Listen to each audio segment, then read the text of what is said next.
Hello YouTube. I am on day 2 after surgery. It's a Wednesday. I had surgery on Monday for a double septoplasty and nasal valve repair. For a really long time, I have not been able to breathe out of my nose. I do not feel well. So the problem was my bone grew like that. So it was blocking this side, and then this septum was completely deviated. Waking up from surgery, I felt fine. And then as soon as I got home, it was awful. There was so much pressure. There was a lot of discomfort. I was in a lot of pain. It was like a 7 out of 10. And yesterday I tried to flush with the netipot. I am supposed to do a netipot. I am so scared. Like, this side is crusted and this side is not. So I think I'm gonna start on this side. It's okay. It's okay. Well, it's not coming out. Won't come out this side. We have Beclofid, first aid ointment. I'm sweating. And all the fluid just stayed up there. Well, I finally got Afrin, which I guess is what you're supposed to use first. So I did Afrin, I waited, and then today I was able to get the netipot to flush. Afrin, we let it sit for like 20 minutes. This side had a bunch of snot in it and I just cleaned it out off camera. You're welcome. I can breathe. That's what we wanted. That's what we wanted. Oh my God. I've never been more excited about my nose and less attractive. Yeah, a lot of drainage, more than I wasn't prepared for at all. Can't taste my food, which is fine. I'm just sharing everything with you all. Just a lot of pressure, It feels like you have to sneeze. And I've had multiple sneeze attacks and I'm just worried like my brain is gonna come out of my nose. If I had known it was gonna be like this, I would not have done this. And to go to work tomorrow. I don't know if I'll work the full shift since it's a lot of me talking on the phone. That's what it sounds like. So attractive. You're welcome for sharing. When I first came home, I could really feel the stints. Now, not so much. Today, it kind of feels like I have an ear infection. They give you antibiotics and pain medicine. This doctor only gave me 10 pain meds and I had to ask for more. So he had to give me 10 more. I was taking pain meds every 4 hours instead of 6. I feel like I've got the world's worst sinus infection. What's up, you guys? Didn't see you there.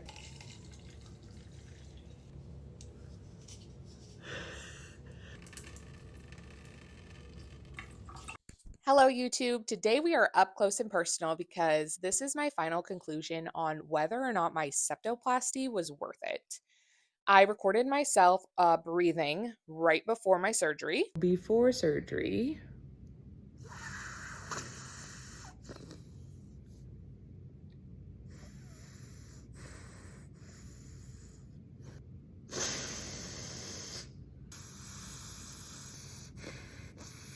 This is how I can breathe now.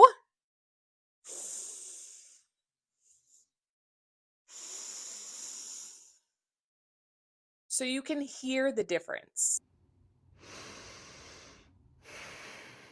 There is a huge difference on how I could breathe before my surgery and how I could breathe after my surgery. I had 2 pregnancies between 2020 and 2022.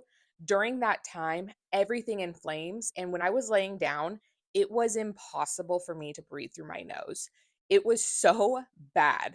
But I will say, without a doubt, the aftermath of having a nose surgery, I would never have signed up to do that if I had known what I would go through. It was the greatest pain I've ever felt in my life. It feels like you're going 100 miles an hour into a brick wall the entire time. The pain medication does not help. Maybe if they had hooked me up to, I don't know, an IV of fentanyl, it would have taken away a sliver of the pain. But no, what I went home with did absolutely nothing for my pain and pressure. The pressure is immense. I'm going to show you what was pulled out of my nose. Despite all of that being in there, my surgeon told me to use a netipot, and he said that if I used a netipot, I would potentially be able to breathe out of my nose before my post-op appointment. That was bullshit. All I was doing was putting more water up here into those cotton balls that were jammed up into my fucking nose. When you have your surgery and then at your post-op, that is when they can take that out. I'll also show you a picture of the big plastic thing that's up there. These are necessary. There's no way around getting these shoved up into your nose after your surgery. But say you have your surgery on a Friday and then your surgeon doesn't see you until like the following Monday, that's 10 days that shit is jammed up there. People have asked me if I had bone spurs removed. I don't think so. I do know that my bone was poking out on this side and that was shaved down. And then this side was like hard left or hard right. So that's what was corrected on that side. Also, when I would breathe in, this nostril would completely collapse. So I did get a cartilage, whatever, put into this nostril. So when I breathe in, this nostril no longer completely collapses. So that was also part of my surgery. One thing that can happen during this surgery is this middle part of your nose, there can be a tiny hole on accident. And when you breathe in, you will hear a whistling sound. Every time you breathe in, there is a possibility for there to be a tiny little hole and you would hear a whistling sound. Can you imagine what that would be like when you were trying to go to bed? It didn't happen to me. Um, Feeling in my nose, it's very different. Like where he sewed my nose back together, there's like weird bumps and it's not all smooth like it normally was, but I can breathe better. But it was not worth it. It was so bad. I had two pregnancies between 2020 and 2022, and there was so much inflammation in my head from those pregnancies that when I would lay down to sleep, I could not breathe at all. Look it up. It's a real thing, congestion because of all the swelling when you're pregnant. I think some of that inflammation just never went down, so my breathing got worse and worse over time. I had always had a deviated septum, and I thought no surgery was not going to be as bad as it was. It was the fucking worst thing ever, ever. Another thing people should know is that anesthesia takes 30 days to fully leave your body. So, on top of just feeling awful and like your head is being hammered all the time, you are exhausted. Talking, you cannot breathe through your nose at all. There is no airflow. So, you're not going to want to work. Like, ugh. And then when I left the doctor appointment and he had pulled everything out of my nose at my post op appointment, everything was so sensitive. It radiated all the way down into my front teeth.